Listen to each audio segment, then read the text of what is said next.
Puis il poursuivit, un homme avait 2 fils. Le plus jeune lui dit, « Mon père, donne-moi ma part d'héritage, celle qui doit me revenir. » Et le père fit le partage de ses biens entre ses fils. Quelques jours plus tard, le cadet vendit tout ce qu'il avait reçu et s'en alla dans un pays lointain. Là, il gaspilla sa fortune en menant grande vie. Quand il eut tout dépensé, une grande famine survint dans ce pays-là et il commença à manquer du nécessaire. Alors il alla se faire embaucher par l'un des propriétaires de la contrée. Celui-ci l'envoya dans les champs garder les porcs. Le jeune homme aurait bien voulu apaiser sa faim avec les caroubes que mangeaient les bêtes, mais personne ne lui en donnait. Alors il se mit à réfléchir sur lui-même et se dit, « Tous les ouvriers de mon père peuvent manger autant qu'ils veulent, alors que moi, je suis ici à mourir de faim. Je vais me mettre en route. J'irai trouver mon père et je lui dirai, « Mon père, j'ai péché contre Dieu et contre toi, je ne mérite plus d'être considéré comme ton fils, accepte-moi comme l'un de tes ouvriers. » Il se mit donc en route pour se rendre chez son père. Comme il se trouvait encore à une bonne distance de la maison, son père l'aperçut et fut pris d'une profonde pitié pour lui. Il courut à la rencontre de son fils, se jeta à son cou et l'embrassa longuement. Le fils lui dit, « Mon père, j'ai péché contre Dieu et contre toi, je ne mérite plus d'être considéré comme ton fils. » Mais le père dit à ses serviteurs, « Allez vite chercher un habit, le meilleur que vous trouverez, mettez-le lui, passez-lui une bague au doigt et chaussez-le de sandales. Amenez le veau que nous avons engraissé et tuez-le. Nous allons faire un grand festin et nous réjouir, car voici, mon fils était mort et il est revenu à la vie. Il était perdu et je l'ai retrouvé. » Et ils commencèrent à festoyer dans la joie. Pendant ce temps, le fils aîné travaillait au champ. Sur le chemin du retour, quand il arriva près de la maison, il entendit de la musique et des danses. Il appela un des serviteurs et lui demanda ce qui se passait. Le garçon lui répondit, « C'est ton frère qui est de retour. Ton père a tué le veau gras en son honneur parce qu'il l'a retrouvé sain et sauf. » Alors le fils aîné se mit en colère et refusa de franchir le seuil de la maison. Son père sortit et l'invita à entrer, mais lui répondit, « Cela fait tant et tant d'années que je suis à ton service, jamais je n'ai désobéi à tes ordres, et pas une seule fois tu m'as donné un chevreau pour festoyer avec mes amis. Mais quand celui-là revient, ton fils, qui a mangé ta fortune avec des prostituées, pour lui, tu tues le veau gras ? » « Mon enfant, lui dit le père, tu es constamment avec moi et tous mes biens sont à toi. Mais il fallait bien faire une fête et nous réjouir puisque ton frère que voici était mort et qu'il est revenu à la vie, puisqu'il était perdu et voici qu'il est retrouvé. »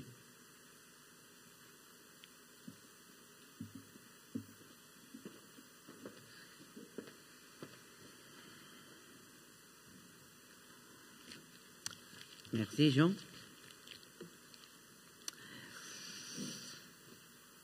Je souhaiterais ce matin continuer notre série de prédications sur le sujet du royaume de Dieu par une des paraboles de Jésus bien connues de tous, la parole du Fils prodigue.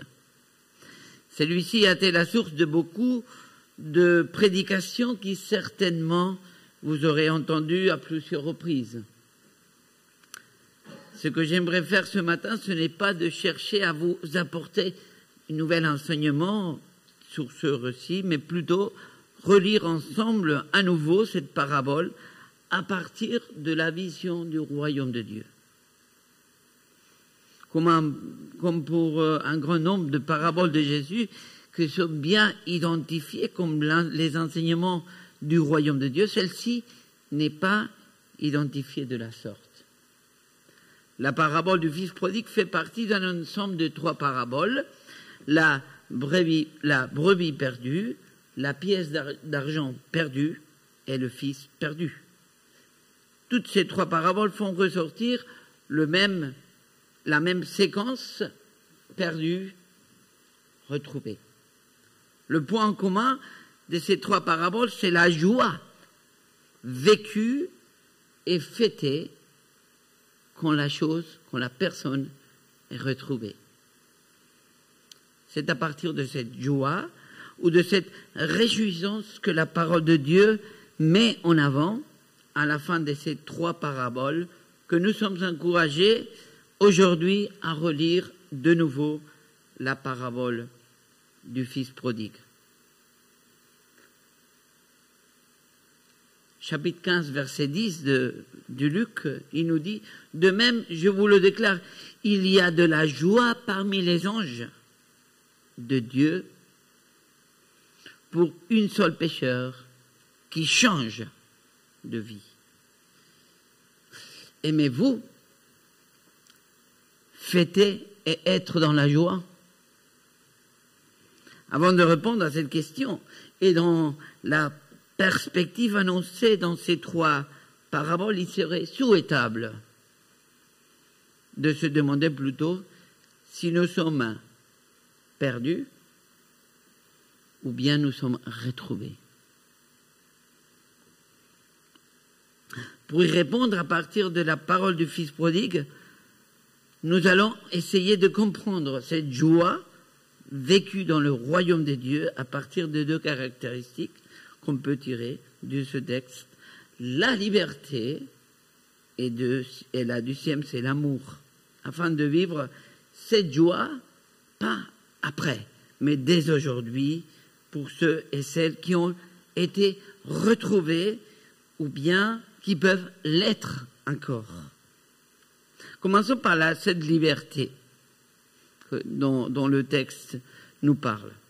Dans cette liberté, nous allons faire aussi la différence entre la liberté recherchée et la liberté trouvée. Jésus, par cette parabole, répondra à la grogne de pharisiens qui ont été choqués par les fréquentations de Jésus. Et nous le voyons au chapitre 15, les collecteurs d'impôts et autres pécheurs, 15.1. Les collecteurs d'impôts et autres pécheurs notoires se pressaient tous autour de Jésus, avides d'écouter ses paroles. En Espagne, moi je suis espagnol, je dis pour les amis qui sont là, en Espagne nous avons un dicton qui dit « Dis-moi avec qui tu te promènes ou qui tu fréquentes, et je te dirai qui tu es. » Même si c'est un dicton qui fait ressortir le jugement injuste et qui fait du mal, je me rends compte de combien il est vrai. Et malheureusement, même dans l'Église. Nous souffrons de ces jugements injustes qui nous étiquettent rapidement et d'une manière sauvage. Ah, regarde, je l'ai vu parler avec celui-là. Tac, étiquette. Face à cela, Jésus présente aux pharisiens l'exemple d'une famille juive composée par un père et deux fils. Verset 12, les plus jeunes lui disent « Mon père, donne-moi la part d'héritage, celle qui doit me revenir un jour. » Et le père fit le partage de ses biens entre ses fils. Les pharisiens soulèvent une situation inconcevable de la part de Jésus. Et celui-ci, en réponse, soulève une situation inconcevable aussi de la part d'une famille juive. Ce père juif qui a toute autorité donnée par la loi sur son fils va accéder à sa demande, la recherche de liberté. Pourquoi? Il n'avait pas besoin de le faire. Il aurait pu dire non, mon fils, c'est comme ça et pas autrement. mais ce Père accède. Nous tous ici, nous avons été créés avec ces besoins de liberté que nous cherchons d'une manière consciente ou inconsciente, tous les jours. Personne ici n'aime pas la contrainte. Ce qui est difficile, c'est que nous apprenons à percevoir la parole de Dieu comme une contrainte face à nos décisions et à nos choix. Est-ce que la parole de Dieu nous contraint ou nous libère? Chacun de nous doit répondre de manière intime et personnelle à ces questions. Néanmoins, le psaume 119, verset 105, nous dit « Ta parole est comme une lampe qui guide tous mes pas. Elle est une lumière éclairant mon chemin. » Oui, c'est vrai, nous le savons, nous le chantons, mais nous nous sommes posé la question sur où la parole de Dieu voudrait nous guider, nous amener. Oui, elle est bonne pour nous, mais elle veut nous amener où? Ce qui est sûr pour nous, c'est là où nous voulons aller. Ça, c'est clair pour nous. Nous, on sait là où nous voulons aller. Même que parfois nous pensons que nos décisions, nos réalités, c'est ce que Dieu veut pour nous. Et le prophète Ésaïe, au chapitre 55, nous dit « Car vos pensées ne sont pas mes pensées, et vos voix ne sont pas mes voix, déclare l'Éternel. » Parfois, nous appréhendons la Bible comme étant très compliquée, inaccessible, décalée dans le temps, loin de notre réalité actuelle. Et nous nous efforçons de la tirer vers nous, au lieu d'aller vers elle. C'est ainsi que nous prenons de la parole de Dieu ce que nous savons déjà, ce qui nous paraît juste selon nos situations, ce qui attire notre intérêt et notre sécurité. Nous restons avec ce qui défend avant tout notre point de vue face aux autres.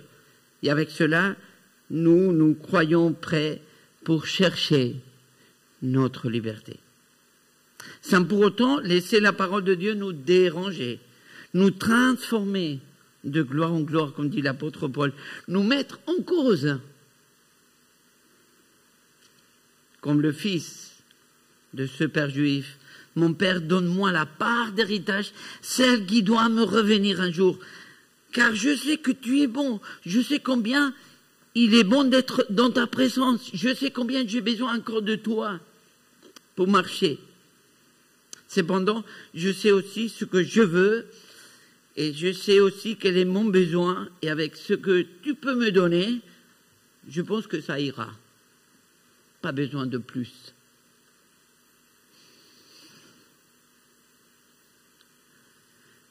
Waouh, les dégâts qui s'annoncent. À l'époque de Jésus, la demande de ce fils était la même chose que désirer la mort de son père.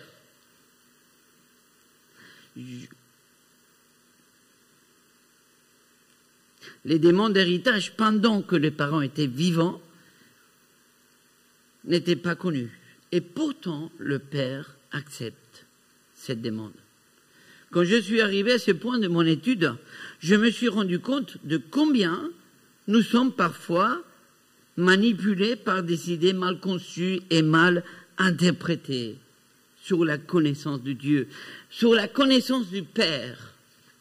Nous connaissons Dieu ou nous prétendons connaître.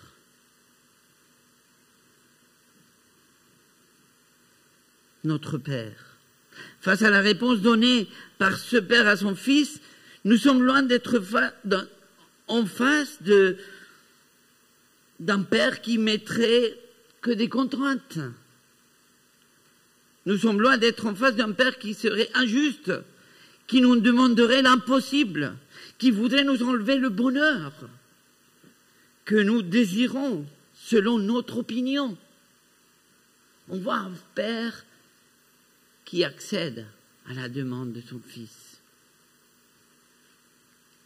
Le fils cadet, il ne faut pas l'oublier celui-là, aura une compréhension personnelle autre de la liberté, qui n'aboutira pas pour autant à la joie attendue. Qu'on va l'être aussi le cas pour ce frère aîné. Verset 29. Mais lui répondit, cela fait tant et tant d'années que je suis à ton service. Jamais je n'ai désobéi à tes ordres. Et pas une seule fois tu ne m'as donné un chevreux pour festoyer avec mes amis. La liberté personnelle de ce frère aîné a été révélée par le fait de rester à côté de son père, sans pour autant le connaître davantage. Ah, on dirait que la différence est là, mais il ne le connaissait pas autant. Normalement, à la lecture de cette parabole, nous prenons le fils cadet comme celui qui est le mauvais, celui qui a besoin de Dieu, et le fils aîné comme celui qui a bien choisi, qui est bien positionné à cause de son choix. Et pourtant, le père doit agir de la même manière avec les deux. Vous vous donnez compte de ça?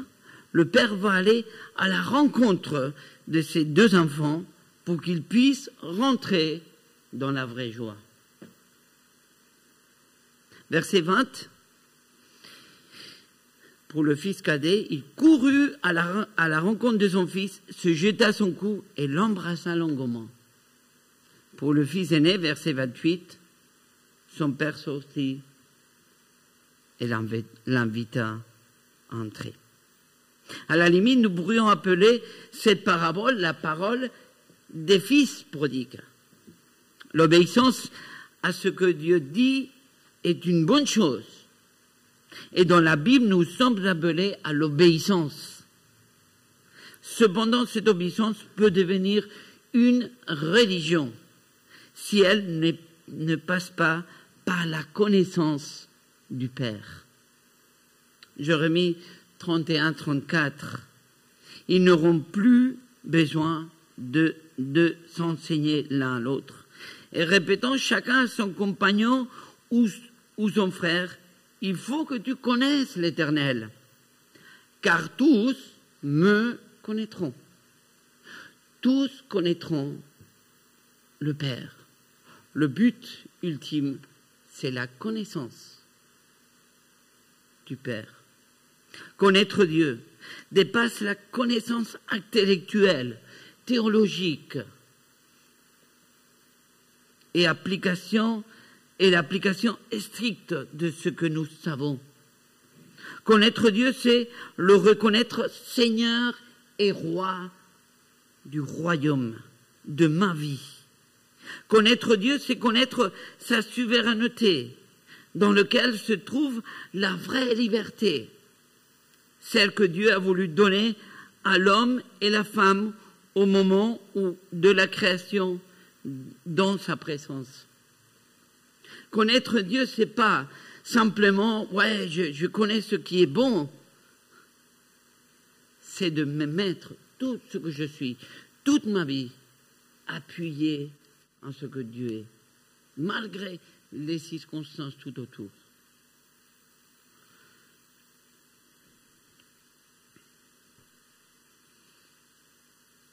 L'accès à la joie du royaume de Dieu est possible par l'action du salut en Jésus-Christ, agissant sur la personne qui se répand. En passant de la mort à la vie, l'accès à cette joie du royaume de Dieu ne peut pas se faire sans accepter l'amour inconditionnel du Père. Il y a des personnes qui peuvent arriver à penser, mais non, c'est pas possible, c'est pas pour moi. Je suis nul. J'ai commis tellement des choses dans ma vie, c'est pas possible que je sois aimé. Et preuve de ça, c'est ma vie. Personne m'aime. Personne m'accepte. Et je dois être autrement pour que quelqu'un m'aime.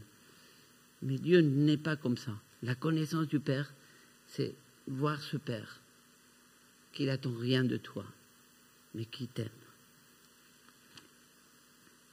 Et nous arrivons à l'amour.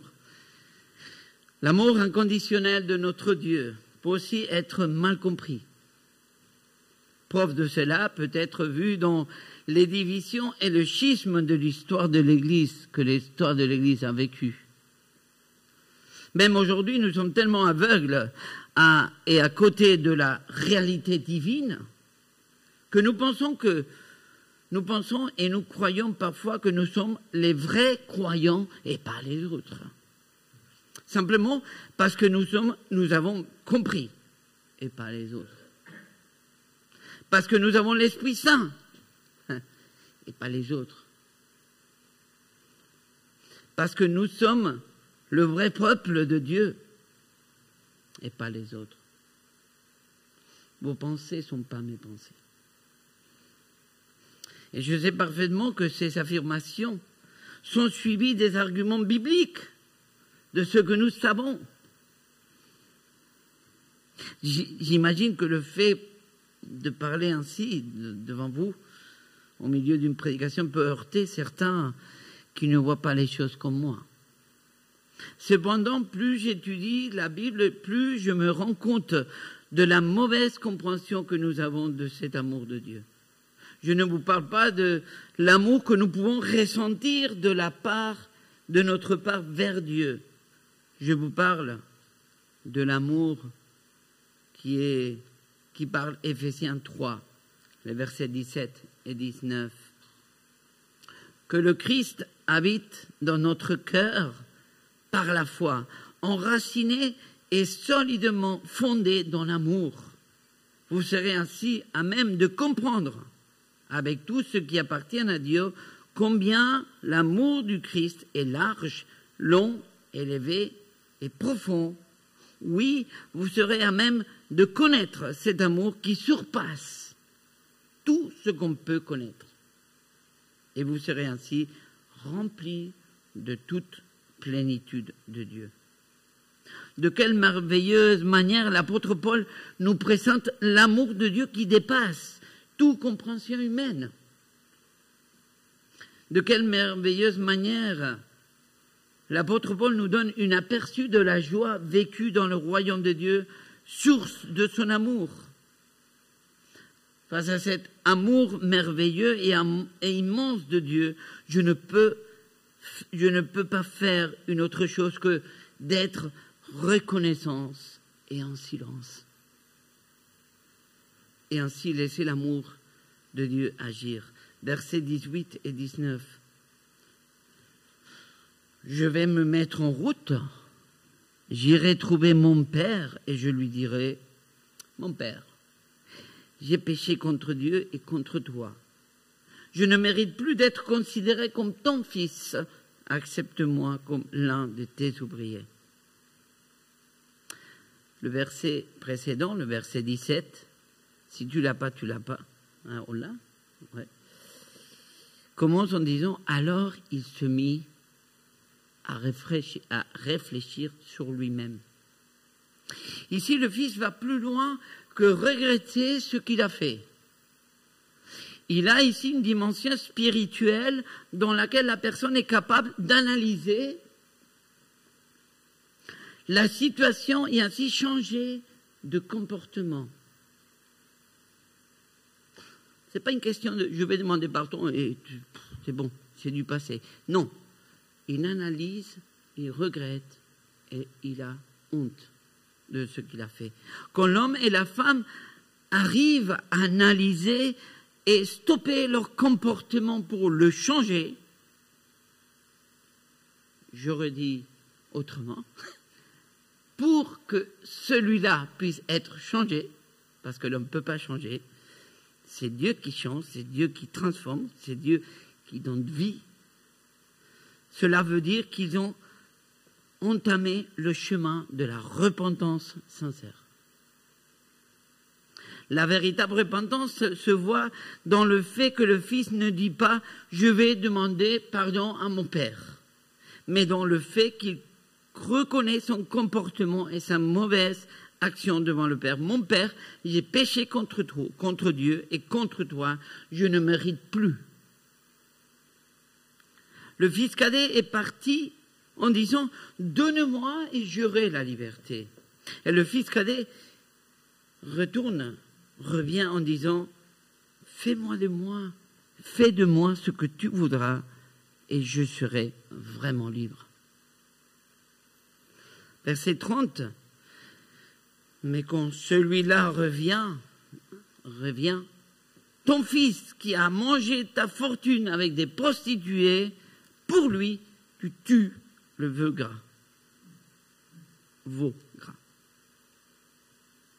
Nous ne pouvons pas dire que le frère aîné n'avait pas raison. Il est vraiment factuel. Voilà ce qu'il a fait. Il n'a pas menti. Mais cette vérité est tellement évidente qu'il ne peut pas considérer l'autre comme son frère. Le péché est tellement évident que pour ses frères aînés, il ne peut pas. C'est bon, c'est fini. Il ne peut plus être mon frère. Mais c'est ce frère qui a fait le choix de rester à la maison et obéir le Père a mal compris l'amour du Père. Combien de dégâts nous pouvons provoquer en revendiquant ce qui est juste à nos yeux et selon notre infime compréhension de la parole de Dieu. Combien de dégâts nous pouvons provoquer en voulant présenter la justice de Dieu aux autres selon notre manière de la percevoir, selon ce que nous comprenons de sa justice, de sa grâce, de sa miséricorde, en nous suppléant ainsi à l'action de Dieu qui court vers ses fils pour l'accepter de nouveau. Et en nous mettant à la place de cette action de Dieu qui pourrait s'exercer à nouveau par son amour dans la vie de l'autre. Je me rends compte là-dedans que je n'ai pas compris encore l'amour de Dieu. Nous sommes avides de justice. Nous sommes avides de dire c'est bon, c'est bien, c'est mal. Et nous oublions que Dieu dit oui, c'est mal. Mais Jésus est mort pour que celui-là puisse revenir dans la joie du royaume. Nous pouvons essayer de comprendre l'amour de Dieu, nous pouvons l'apercevoir, nous pouvons même goûter combien Dieu est bon, mais nous ne pourrons jamais dépasser par notre compréhension l'excellence de l'amour de Dieu, qui est la base de la joie du royaume de Dieu. C'est cette excellence de l'amour de Dieu qui cherche ceux et celles qui sont perdus. Verset 21, le fils lui dit « Mon père, j'ai péché contre Dieu et contre toi, je ne mérite plus d'être considéré comme ton. » Et là, la phrase, point, le texte, il met des points suivis. Le discours que le fils avait préparé pour parler avec son père n'a pas pu être fini. Dans son élan de joie, le père court vers le fils, verset 22. Mais le père, nous dit le texte, dit à ses serviteurs, allez vite chercher un habit, le meilleur que vous trouverez, et mettez-le lui. Passe-lui une bague au doigt et chaussez-le de sandales. Le père rétablit le fils dans la position du fils. Ce qui dérange ici les pharisiens qui l'écoutent et qui peut être pour nous une incompréhension, quelque chose qui, oui, d'accord, mais il y a quelque chose qui... C'est l'attitude du Père, en fait. Il n'y a pas de mise au point. Il n'y a pas d'accusation. Il n'y a pas question de la honte qui est tombée sur la famille. Bon, écoute, tu peux rentrer, mais avant, on va voir, toi et moi, une discussion. On est habitué vers ça. Hein. Peut-être c'est une bonne chose. Mais jusqu'à où on va aller avec cette discussion? Est-ce qu'on veut discuter en sachant que de toute manière c'est mon frère? Ou on va aller discuter pour savoir si vraiment il est mon frère encore ou pas?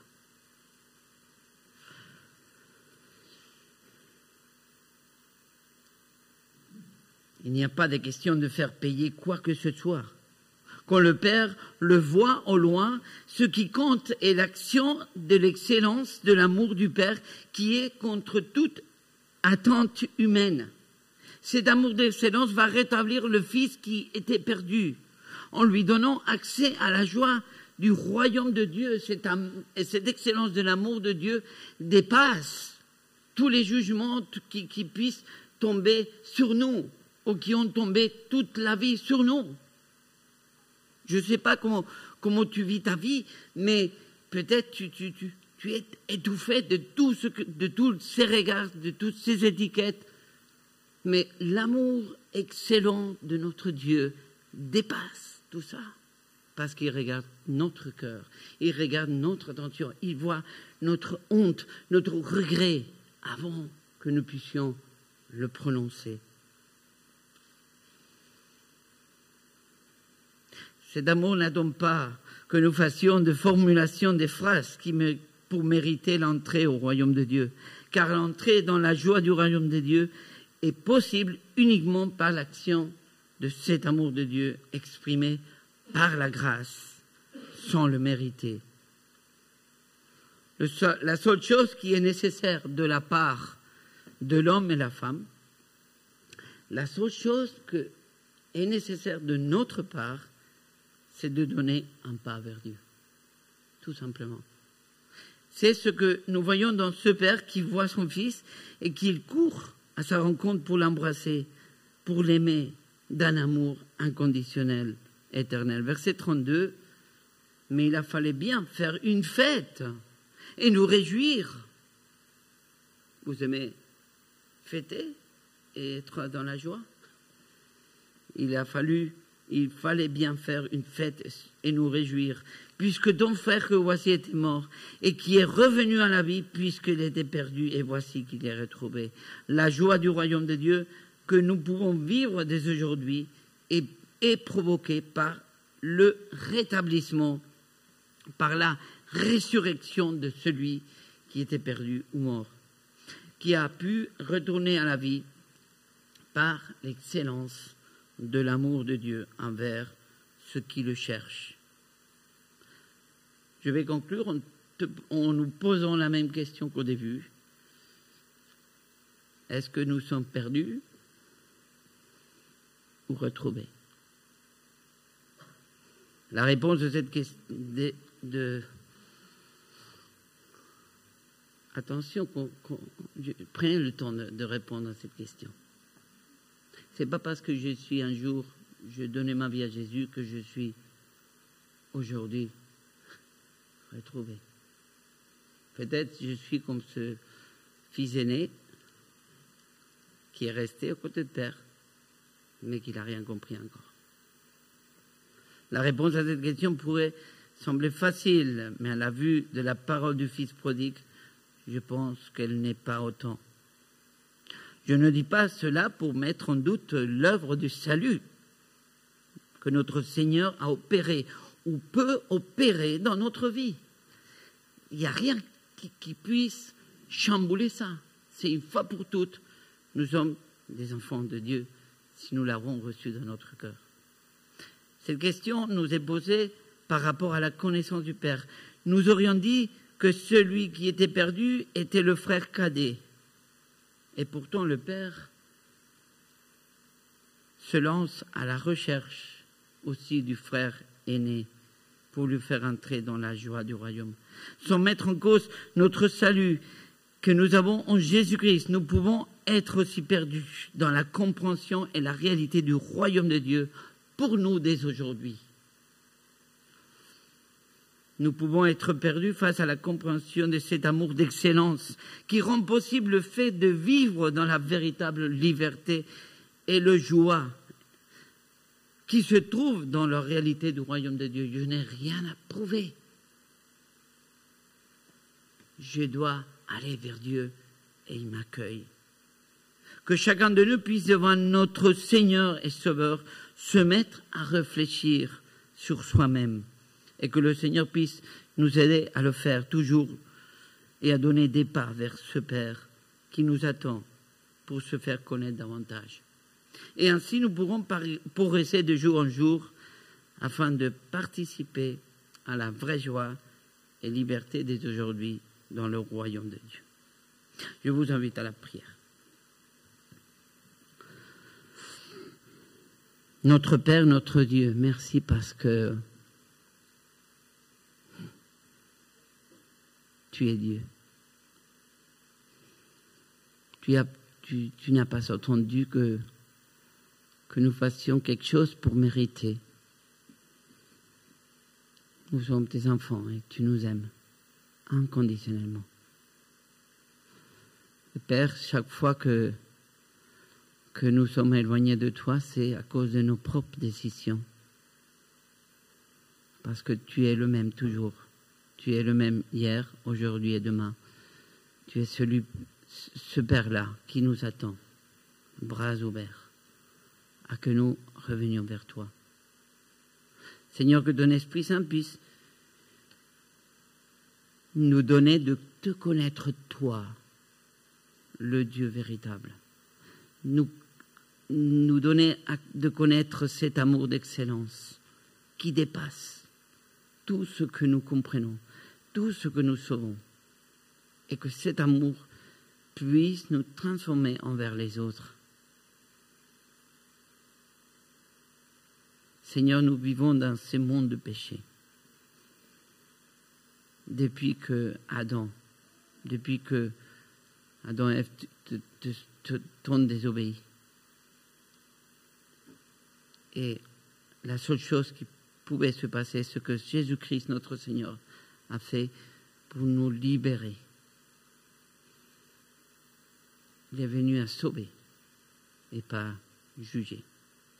Seigneur, que nous puissions vivre dans cette dynamique de cet amour qui nous sauve et qu'en voyant les autres, nous puissions aller vers eux dans ces perspectives de présenter cet amour qui nous a sauvés en disant cet amour peut te sauver toi aussi. Amen.